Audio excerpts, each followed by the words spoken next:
Okay. What we are going to be doing today is going over some of our supporting materials.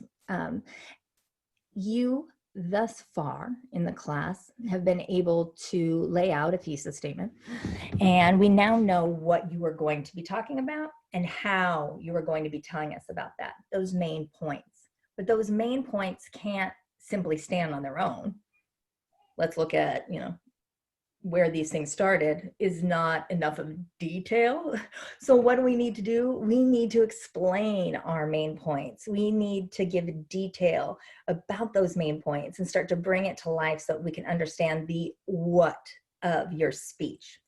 So we utilize these things called supporting materials. And I oftentimes will utilize the word supporting material and research interchangeably.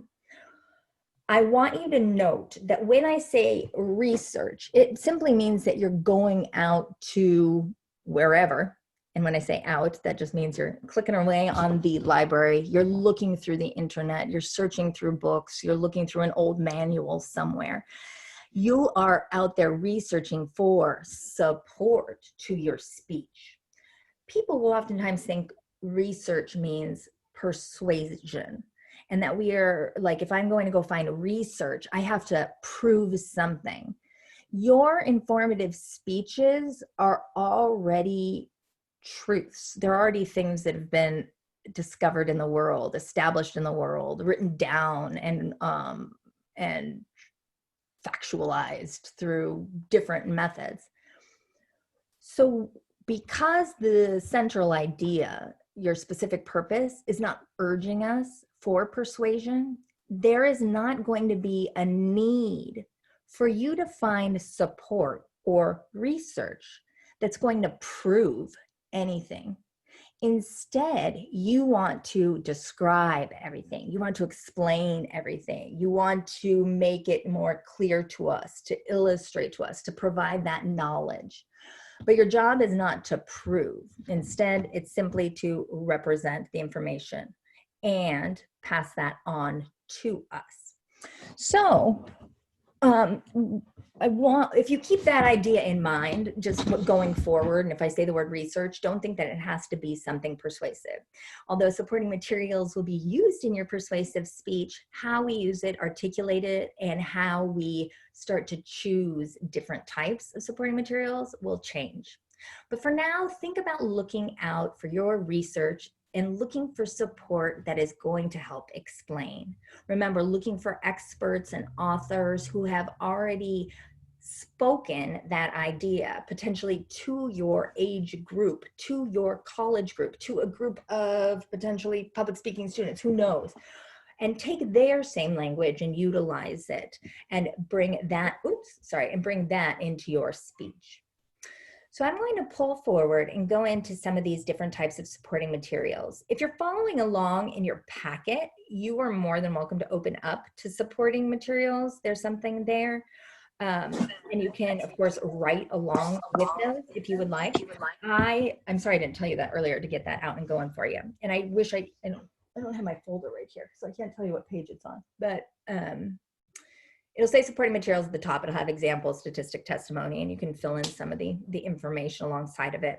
Good news, this PowerPoint, however, is available to you on your Canvas page under this week's content. So if you want to go back and fill in something, should you miss it, you're more than welcome to.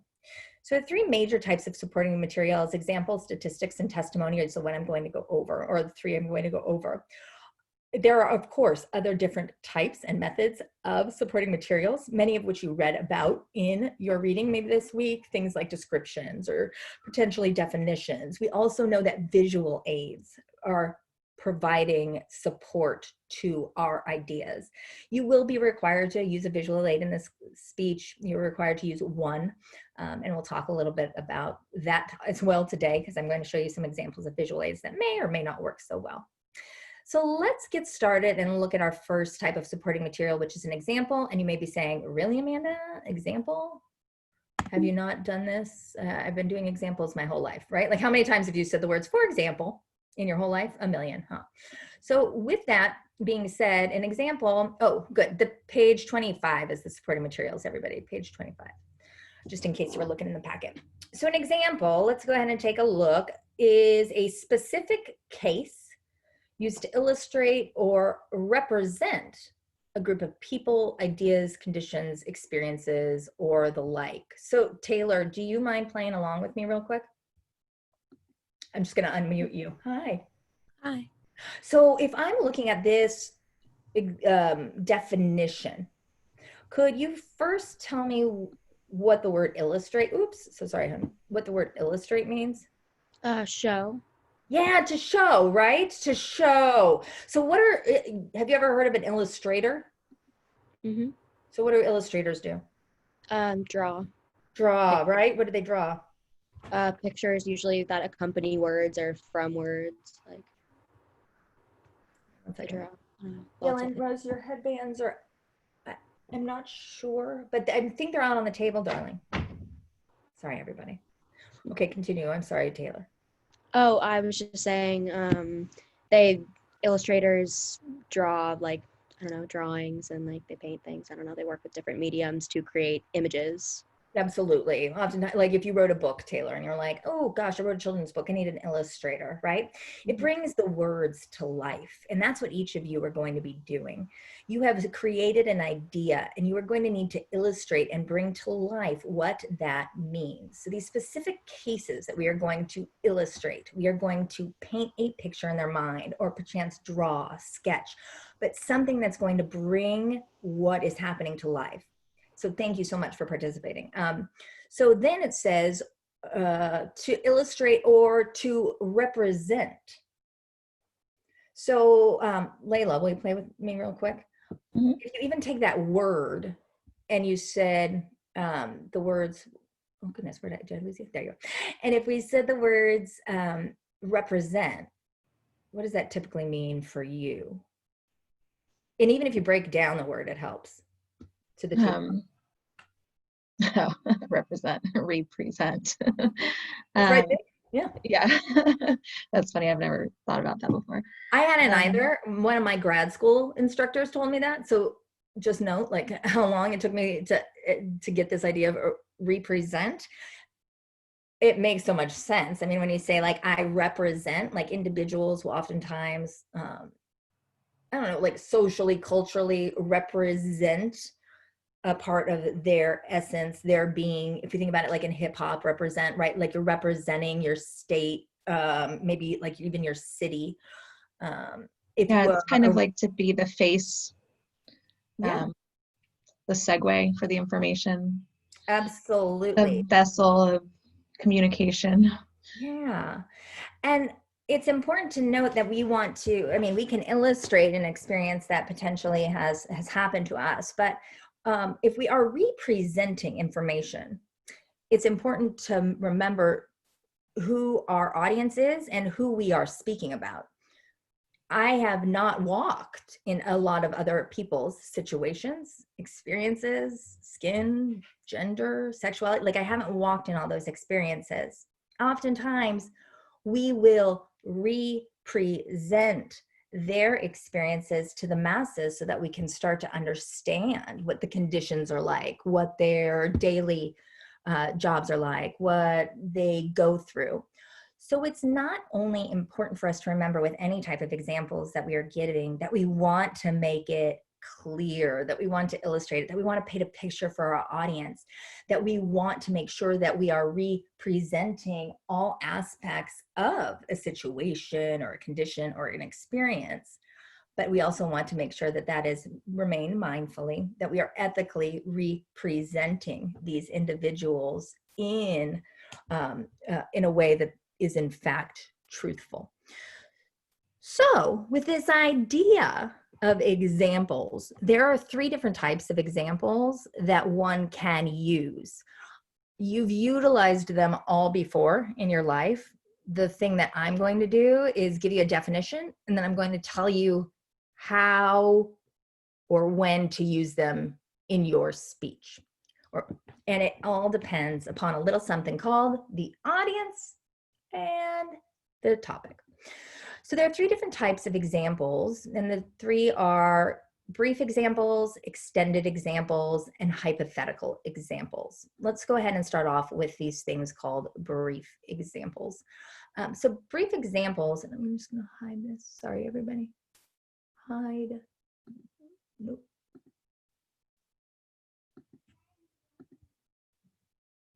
Thanks. So a specific case referred to in passing to illustrate a point. I'm not really going to do a big call and answer on this one, but let's think about it. In passing, does this literally mean like when I'm running by? No, but it doesn't mean that I'm going to spend too long on the idea. If I make a statement like, advancements in technology have made what once seemed impossible possible.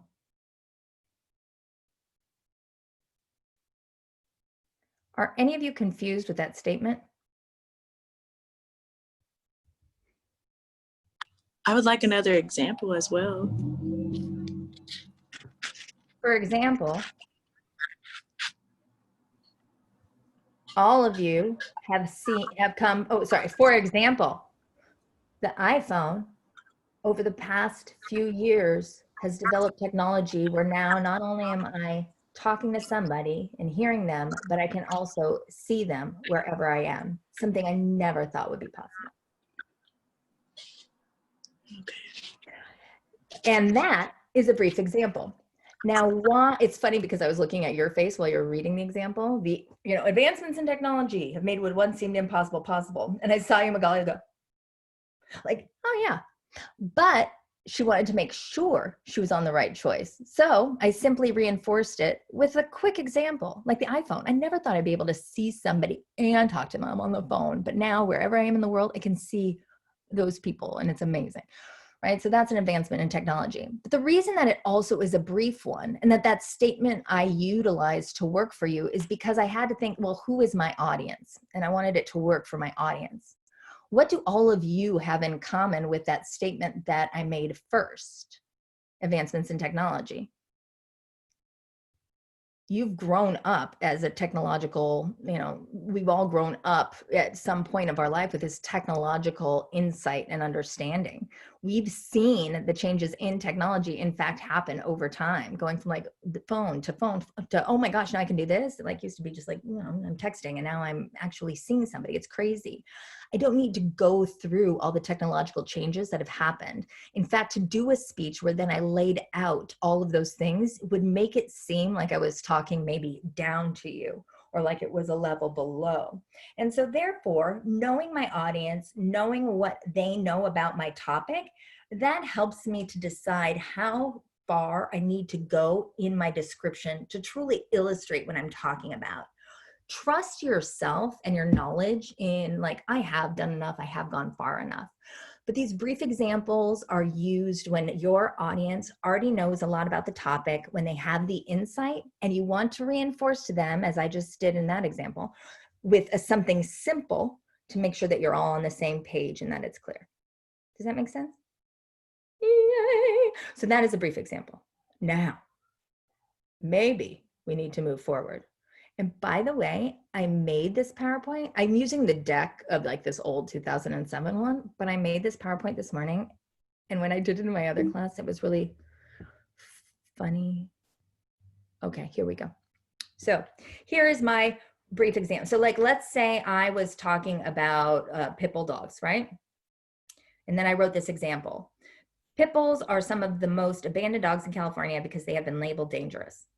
Do I need to expand upon that?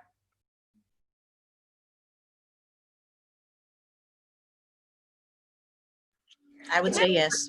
Well, if I was persuading you, if I was trying to tell you or persuade you or something, then maybe I would need to go on a bit more. But if I'm simply making the claim, and you know what, that's probably also a good thing to note in here, that if there was a claim above this. So let's say, for example,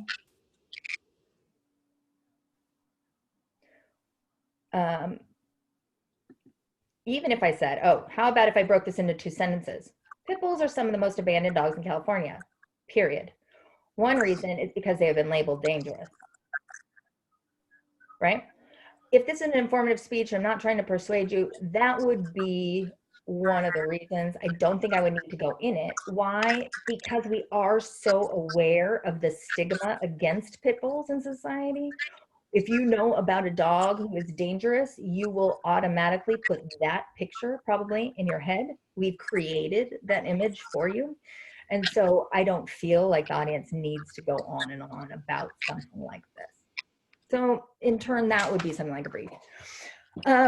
The other type is something called a hypothetical example. So a hypothetical example is an imaginary or fictitious situation. So this is one where potentially the incident has not yet happened, or perchance it is not even a real life situation, but I want to put my audience in it so that they can maybe start to experience what it's like.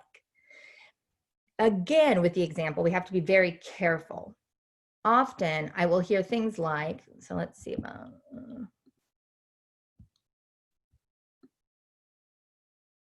so if we read the example here, and I say, take a moment and imagine this. You are young, you have been left alone for months. You are dragging your broken, pain-filled self around, begging for food, for help, starving, diseased, and terrified as your body begins shutting down. Oftentimes we will start speeches with, or people will start with, picture it. You are starving, living in a grass hut. You do not know the next time you will find water. Your family has gone out to look for food, but they have been gone for 2 days, longer than they've ever been, right? Can you imagine this? We can start to, but like, have you ever been starving in a hut where your parents are? No. So depending upon what you're talking about, if this is you trying to get us into this topic, I'm still a little distanced from it. If this is part of your attention getter, I'm a little distanced from it because I can't imagine it. The conditions and the, what's the word I'm thinking of? The stakes are so high for the condition that you are talking about, and the way that we present it does not illustrate that high stakesness. So it doesn't give the audience like, oh gosh, there's like a need to do something. Now, the way that something like this works, at least one where it has this kind of dramatic situation, is if you all of a sudden, I'm going to just simply stop this share because I forgot that I wanted to show you this.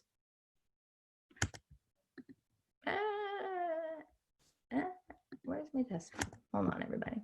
Just wait 1 second. Totally worth it. Totally worth it. Totally.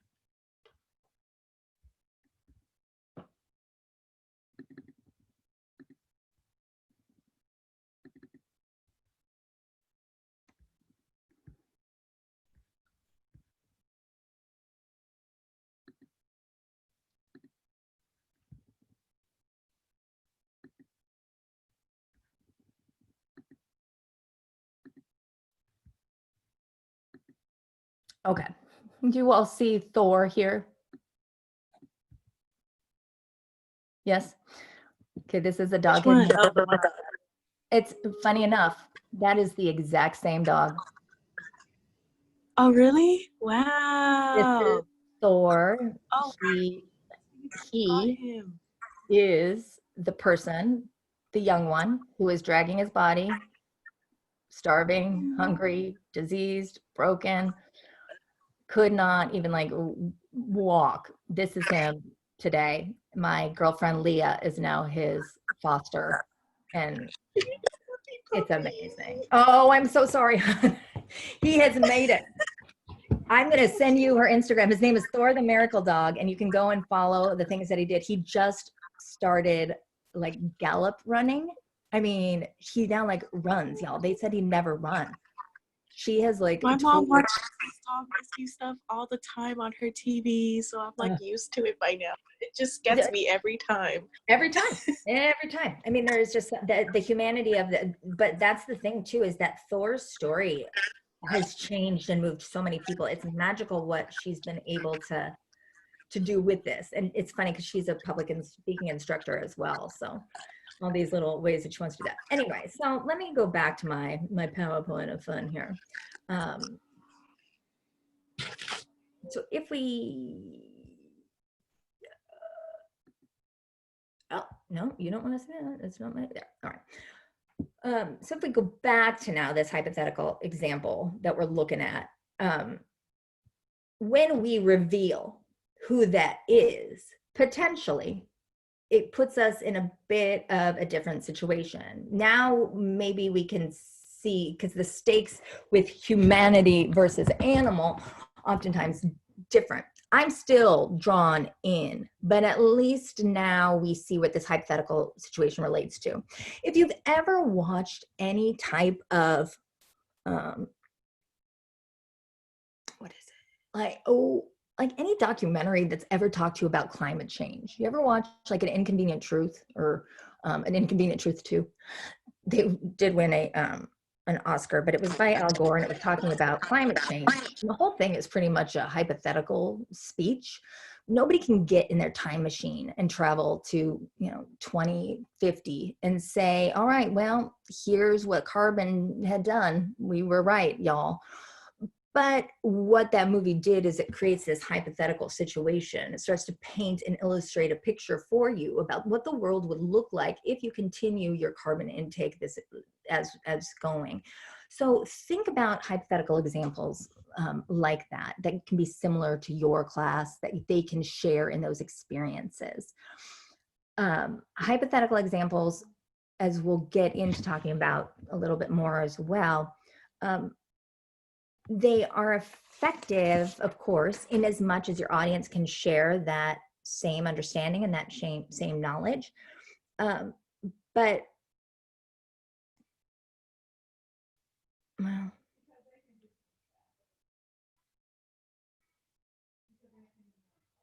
trying to think of what else, but no, I'm just going to say, keep an eye on your audience, keep an eye on your content, and then that would be the way to discover. Oftentimes also hypothetical examples are written for us. So taking those hypothetical examples from somebody else and utilizing them on your own can be of great service. The last one here is a story or a narrative or an anecdote developed at some length to illustrate a point. And that is what is called an extended example. So you may be saying, okay, well, now what's the difference between all of these? Well, this one is an actual situation. It's not imaginary or fictitious, and it's not something in brief. It would be if I said the statement, like the iPhone, it had the option to be able to talk to somebody in text, but now you can see them. And then if my audience was like, what do you mean you can see them? I'd be like, all right, so. And then we would go into it a little bit more. The example I always give in class, twins separated at birth, but yet reunited 30 years later on Oprah, found out that they had 18 characteristics in common that were not biological. Now I'll talk to you about food. What are you dying to know? The 18 things, I know, where are they? The 18 things, I gotta know them. That's mostly what your audience is doing. How, why, in what way, right? So when our audience says those things, we can expand. So let's say even like the dog, right? For example, it's like, here's this dog, and then you're like, or, I reveal it, and then it's like, well, what happened? How'd he get there? Where's he going? What's all this part of? A woman was driving in Mexico 5 years ago when she saw something moving on the side of the road. When she pulled over, she saw a dog who was in need of help like no other. So let me tell you about now what he's doing. And you're like, no, what do you mean he needed help? What is happening? So then we go in, 24-pound skeleton of a paralyzed dog was dragging himself to the side of the road. And that is, and then somebody took a picture of it and they put it on social media. And then this whole rescue team came down, and the rescue team was there because they wanted to at least let him die in the company of others. And I thought that was an amazing thing. But when they got him back, they said the look in his eyes said, let me live. And he kept fighting. And in fact, today, look at that Thor. He is a strong, solid kid, right? So it would just be developed. Oh gosh, honey, I'm so sorry. I should not send you these links. But so that's how you could. Oh, I'm so moved. I'm so glad. Yes. So that's how you would describe it, just building it out, right? Joe and John met on the Oprah Winfrey Show, and they were reunited 30 years later, and they were so excited. Guess what? They both worked at Burger King when they were 15 years old, got fired, and got rehired at McDonald's when they were 16 in the month of April. They both wore the same outfit to their high school graduation and didn't know it. Right. So it's like those crazy things. Have you ever heard those with like fun twin stories? Right. And you get to hear all those criteria, and it starts to make a little bit more sense when it comes alive rather than simply saying, well, they had something in common. You can provide the detail and start to illustrate it to our audience. So there are some things that I know, I just don't know what that is. Some tips for using your examples. And when I say tips for using your examples, these are the criteria that I would be looking at when I am evaluating examples, and also some ways that you can start to create them. So the first thing is that you want to use examples to clarify your idea. Basically, make clear what you were talking about. Often as experts, we assume that people understand that what we're saying or where we're going because it's clear in our mind, but it's not always clear to the audience. And always doing some kind of proofreading or delivery to an audience can give you some feedback on whether or not you're being clear to them. But you can also simply use examples and just take one extra step, either brief or even throw in a brief example just to make sure that we are clarifying. Also, remember that when we're talking about, oh, you know what I should do though? Hold on, y'all. I have to give this one example because I want to show you also about like, if we go back to this hypothetical, I'm so sorry I didn't do this. Let me just go back to this hypothetical example. I do this one oftentimes in class too. So when we talk about the audience and having the similarity and the understanding of like similar situations and that that's necessary to find the commonality, start to think of something like this. It's late at night. You are tired and you leave the library. Only when the doors close behind you and the lights turn off do you realize you are all alone on campus. You feel your heart start to pound a little bit faster. You decide you're going to get to your car as quickly as possible. You feverishly start walking to your car. The wind picks up behind you and the rustling of leaves starts to sound like footsteps. The sweat drips down your brow as your heart pounds in your ears. Only as you close your door to the car, lock it, take a breath, and think, I really need to take a self-defense class. So what we've done is I've created an experience. So for this one, for example, have any of you been in that exact same scenario? No. But have you been well, I don't know if you've been at the library where they've closed and the lights off and the rustling of leaves, but have you been in a situation where you're like, shoot, I shouldn't be here? Yes, and that's what we have in common. And so that's where the hypothetical works. So I have to tell you about analogies, and that's why I needed to come back here. So hold on one second. I'm going to go back. Aha. So we want to use examples to clarify, which I talked to you a little bit about as well. And then we want to use them to reinforce our ideas. So what I did with that brief example at the beginning, it simply reinforced that, yep, that's what I'm talking about. That's the trail that we're going on. That's where we're going to go. It's with the iPhone and that technology. Oh, yep, I'm in the same place. It wasn't talking about like technology for, prosthetic limbs or something. And then the last thing that I love is when my students personalize their ideas. All of you have, or not all of you, but many of you have some kind of connection to these topics, whether or not it's that you've had a personal experience, you know a friend, you've always, somebody, you have a family member maybe who has experienced something.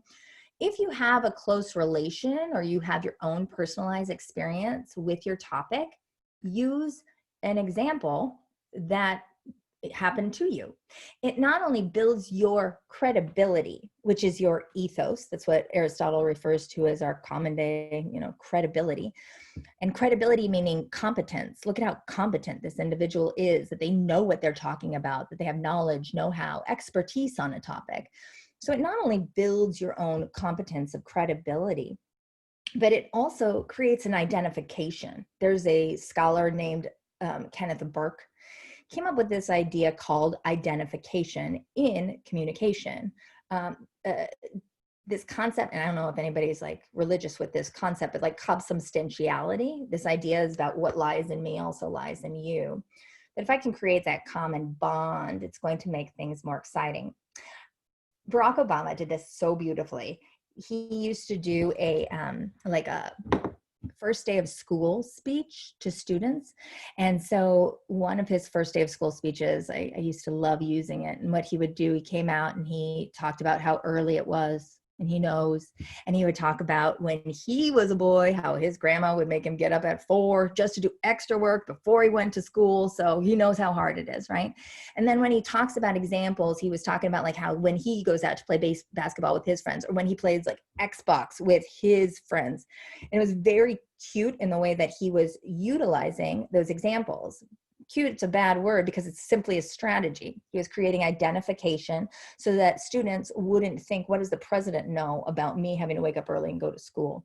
Starting to create and use examples and images that were similar. So personalizing those ideas can bring your speech to life and create that kind of commonality and common bond with your audience as well. Another thing that we want to do, we want to make sure that our examples are vivid and richly textured. So with the example that I just gave you with the library, what do you remember about it? What parts do you remember? Anything? It was about a close and you were there all day. Mm-hmm. That Never. you were alone and you were scared and you felt that you needed to possibly defend yourself. Yes, good. Okay, so those were all the things, absolutely. But what did I describe? What do you remember about the story? You know what Your happened. heart was pounding. My heart was pounding. Yeah, you were nervous to be alone in the dark for a period of time. The dark, right? Yeah, you started sweating. I was sweating. What did I hear coming up behind me? Rustling leaves. Rustling leaves. They sounded more like footsteps, right? I closed the door, locked it. People remember these things because what I have done is I've created vivid language. What is vivid language? It's language that will typically be with your senses, right? What you can smell, what you can see, what you can hear, what you can taste, what you can touch. It creates an experience for people. What does that smell like? What does it look like? What does it feel like? It was hot, sure. The shirt was sticking to, I could literally wring out my clothes at the end, right? Like, how do we want to describe the actual heat rather than just saying it's hot? Because everybody's understanding of hot is somewhat different. Just like cold. I mean, it's 73. I have to wear sleeves, right? Just how it is. So it's kind of like I'm a Golden Girls fan, but it's kind of like when like Sophia's like, let me paint a picture for you. Yes. Okay. Picture it, Sicily, Yeah, 1950. exactly. Right? There she is with it. Exactly. Oh my gosh. Yes, picture it, Sicily. So happy you just said that. I cannot wait to Golden Girls in them. Good one. So when we start to write like that, think about your experiences or look for examples that have that same kind of texture so that it really clarifies what you're talking about. The last thing here is we want to practice our delivery to enhance those extended examples. When you are delivering extended examples, like the one of the twins, right? Something like that. We want to make sure that we are using our voice as well as other elements of our nonverbal delivery in order to aid in our audience's understanding. With any type of outside quotation where you're directly citing someone, You are allowed to read those quotations. They're not yours. You want to make sure that they are correct.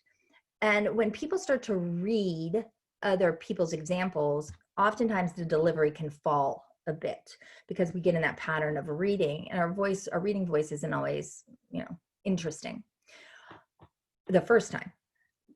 But if we know what's coming and we practice the inflection, that is how those examples can come to life. So really making sure that you're practicing those so that you can make emphasis to the audience and make it interesting. The other thing, though, is that with these long examples and details from other individuals, you are going to want to highlight what is important for them to hear.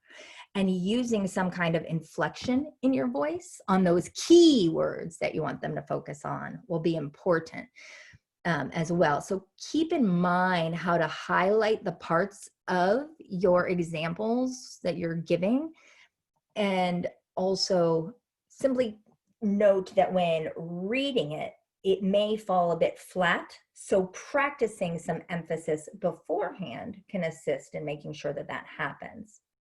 Now, with the idea of hypothetical examples, like I was talking about, and if we're looking for something to use, examples we can also, and in general also do, is making these comparisons. And your reading talked a bit about that, but utilizing something to compare the experience you are talking about to your audience. Usually this is done through something called a metaphor, a simile, or an analogy. And these linguistic devices are there for you to compare different things. Now, typically, a metaphor and a simile are both comparing things that are not alike, but they share one thing in common. It's interesting, right? But the analogy is what you're really going to want to look at. So what is an analogy? Well, it is a situation that is the same, if you will, and it can suggest that this thing is much like this thing. So if I was going to do a description, let's see. So if I was going to describe for you all, I'm trying to think about something I was just remembering. Oh, well, maybe go with it like this. If we know who our audience is, right? We know we have college students and we have individuals who are working on their career. We all know that we're indoors right now. We all know that we are feeling a little bit stifled, frustrated, etc. So it was funny because one of my students is talking about solitary confinement and taking solitary confinement out of prisons. And to be able to express what that was like in a hypothetical situation was fine. But when this whole pandemic started, it was very easy for him to make the analogy and start to talk about you know how it is when you're in this position, like, you know how it is to feel trapped, you know how it is to feel. So anyway, that's where the entire idea goes, looking for ways to make comparisons with things that your audience is going to be aware of, that they know about, that they've experienced as well. You can always do that kind of comparison. The next type of supporting material are statistics, and statistics are numerical data. You saw in our study of the library, and I'm sure that many of you are familiar with those things called journals, right? These academic scholarly sources whereby individual practitioners within a discipline or researchers in medicine, right? Astronomers who are researchers have gone out to find what's happening in the world. Let's examine the phenomena. And they examine the phenomena and they make hypotheses, and then they come to these particular conclusions that will oftentimes give us evidence as to how the world works around us. So for each of you with these, with those journals and the research and everything that's done, we oftentimes will get numbers presented to us. So this numerical data that is supposed to represent what in fact the what in fact the purpose is, like what is this number representing. Numerical data can be presented in a variety of ways. It can be percentages, it can be the actual number, it can be these like fractions. We can give it with a visual aid and a visual representation. So utilizing a variety of ways to impart that knowledge to your audience is going to be important. Statistics are difficult to use, oftentimes for individuals, because they simply don't use them in the right way. And that comes from really like what statistics stand for in the first place. So when I say statistics, oftentimes, how would you look at using statistics in a speech? Would it be an informative or would it be a persuasive? I would say both. Yeah, I would say both as well. You absolutely good. Total trick question. You can use them in both. But, and that's the important thing, is that individuals oftentimes think, oh, statistics, then it has to be persuasive. And I think that goes along with the idea that we think statistics, in fact, prove something. Because numbers, unlike, why do people love to study math who actually like studying math? Because there's a answer, right? People will oftentimes say, well, the numbers don't lie. Have you ever heard that? Yeah, people like it because it's concrete. You can test it. It's going to give you the same answer. So if numbers don't lie, then who does? People. That's right, Corey. People. They do. People lie. And people have the ability to manipulate and manage that content and put it in to support whatever they want. They contextualize that number to represent and to support their ideals, but is it always accurate? And is it always for the ethical purpose? So when we start to talk about statistics here, I want you to not only be aware of how to utilize them in your own speech, but additionally how they are going to be used in other speeches, and then keep an eye out or an ear out on that when you come upon it. So there are some tips for using statistics. I'm going to jump down to this before I describe some of them, because I think that the tips lean into the explanation. The first thing that you are going to want to make sure of is that your statistics are from a reliable source. This does not mean that we have to find a journal and an academic study, but I would love for it to come from a source that we can rely on and that is there we go again, reliable in their information. So really start to examine what types of sources you have and making sure that those studies have been vetted, that they have been reviewed, that they are up to date, that they are also representative of what you are in fact speaking of. That also means that we need to identify the sources of our statistics, and that of course will come in with all of your material from outside sources. But with statistics, it is important, like I said, to contextualize the study, to contextualize what this was in relation to, and identifying whom was doing this particular study. Because oftentimes that who was doing the study can give us insight not only into like maybe delivering the credibility, but like, for example, there was a study that I was involved in at LMU with a couple other professors talking about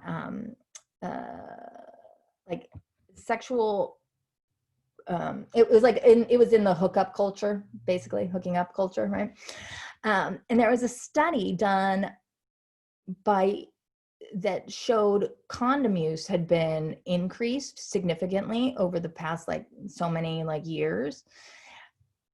And then I was like, well, where is that from? And somebody's like, it's from Trojan. I was like, no, what? No. Well, of course they're going to, right? So like this Trojan condom, right? But obviously they're going to potentially input that.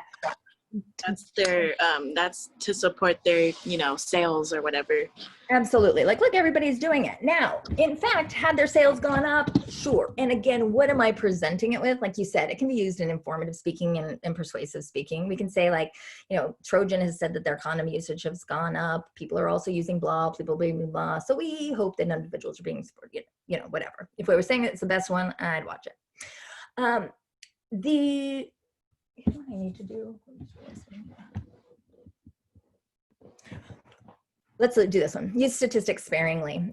This is another one. Statistics are difficult to comprehend when you are only listening to them.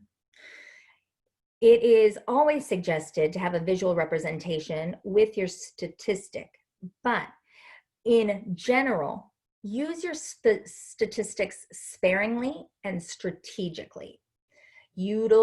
The other ways of support are also fantastic, but don't feel like if I don't have a number here that this speech doesn't have some kind of validity. Many speeches don't need numbers with them at all. So utilize those sparingly. And then the last thing here is use statistics to quantify your ideas.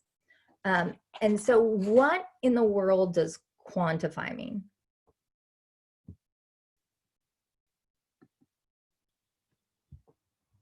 Let me.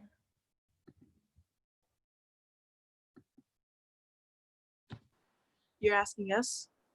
I am, but I was going to find something as well. Hold on one second. If I,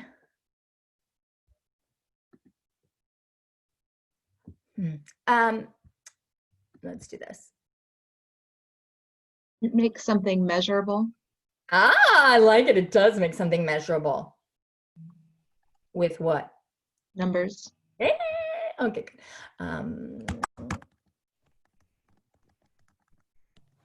You ever been to ratemyprofessor.com? That's how I ended up in your class. Oh, Yep. oh, that's I like good. my professors personally. Oh, the which one? You My have my a lot- Yeah, you have a lot of good reviews on Rate My Professor. Then on YouTube, you had good reviews, but then people were like, "Oh, she's so attractive. Who's this teacher?" So it was funny to read your YouTube response. Oh my gosh, right? So much. They're not wrong, but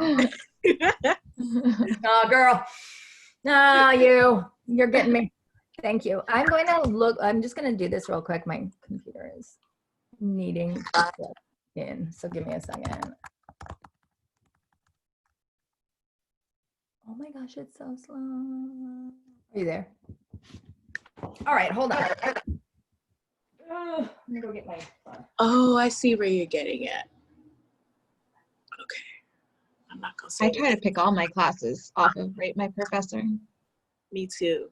It's like going to Yelp before going to a restaurant. Like you want to see like your teachers or like wherever you're going is interacting with other people, you know, and if they have a bad review, obviously you're not going to go. You know, why waste your time? So I guess that's like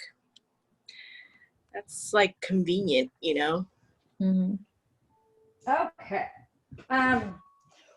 So this Rate My Professor idea, and if I could pull it up, I would, but it's just seemingly not wanting to work for me today. On Rate My Professor, you may have seen that there is like numbers, right? 1 to 5. I have a special delivery. Thank you. You're not going to say hi to my phone? Mom. Yes, I would love to do that. Okay, when I'm done. Okay, I'll see you soon. Hi, bye. Wait, Dylan, Ross, everybody's saying goodbye. Okay. Bye. Trolls World Tool Dress. She asked me if I wanted to come to her hair salon. I don't know what that means, but I'm in. Yes. I'll just get around to that one. You will do. Too little too. We dyed. She dyed her. We dyed her hair blue last week. Aw. I want to do mine, but you know, hers is so blonde it takes. And I was so panicked about it after, like, oh crap, I just colored like a 5-year-old girl's hair. In conclusion, she spent 7 hours in the pool. She did not have blue hair, and it's all back to normal. So that was easy. Anyway, ratemyprofessor.com, you can score people, right? Like out of 1 to 5. They give you this like, you know, excellent, good, fair, poor, worst class ever. But like, what does a 3 mean? Like if a 3, I don't know what a 3 means. And so even if you've ever done like a teacher evaluation, they'll usually give you that same like score. And then right below it, they'll put a little box. That box is what's called qualitative research. So that it's the written part, it's actually the description of what that 3 means. The number and how all those numbers are going to add up is going to give us like a average of those scores. And in turn, it's going to represent something, but I still don't know what that number represents, if that makes sense. So keep in mind how individuals will oftentimes use the quantitative, the number, but they won't use the qualitative, and vice versa. But let me show, or I'm going to go back to our PowerPoint here. The thing I want you to be aware of is the ability to use statistics in this way ambiguously, and that's why we want to quantify. So for example, double the amount of students this semester will fail. Many of you will have a very hard time doing your informative introduction. Most of you will fail this first speech. A few of you will succeed and go on to the next class. So what's the words that I've done here? Most, a few. Right. And individuals will oftentimes, so like, did any of those perk up to you? Like the idea that you will fail the class or something like that, right? Mhm. Individuals will oftentimes strategically use a word, few, many, some, and then align it with the value to the audience that they are already very invested in. So even if I use the word some of you, you're automatically in panic about that number like it's everybody, right? A few people. How many? What is it me? Is this me? Right? Like, so you attach it to the value and use that ambiguity, it will get individuals in. How you do that can be a strategy, or it can be also done unethically, where we're leading you down, but can also be a strategy to get you in. So for example, let's going back to this here. We see, for example, each year 1.2, and this goes like just one step in advance. We want to make sure that when we hear those words, we can put a number to it, if you can possibly put a number to it. The most important time when you're going to be putting a number to it is when you prove something. When you're trying to prove something, you're not going to want to say some or many or kinda, you know what I mean? So you'll want that solidification. The other thing is that when we start to look at statistics, making sure that we quantify, but also explain those. So for example, if I said something like each year 1.2 million dogs are euthanized, approximately 40% who are pit bulls. What's 40%? And 1.2 million, what does that look like? Individuals are egocentric, and to give them large numbers oftentimes is going to allow them to escape the actual severity of that, because it doesn't make sense what 1.2 million looks like. We haven't seen 1.2 million things together in our lifetime, probably other than like sand or something, you know? So it's hard to understand how to put that in. So if you can, what you'll then do is break it down for the audience to explain what that means. 40% means that nearly 500,000. Oh, thank you. Thank you. Pit bulls are now done. It's something like the quote, 1 in 3 women will be sexually assaulted in her life. Okay. That means 9 of us in this classroom will be, right? So you just put it into terms that we can break it down. So knowing that in your class in particular, I mean, you have a good mix, we can always go back to that audience and demographic, and you can work that out so that you could also say, like, that means about 5 of us. So that means like the entire population of Santa Monica College, or that means 2 entire bungalows full of students. That's the amount of people, right?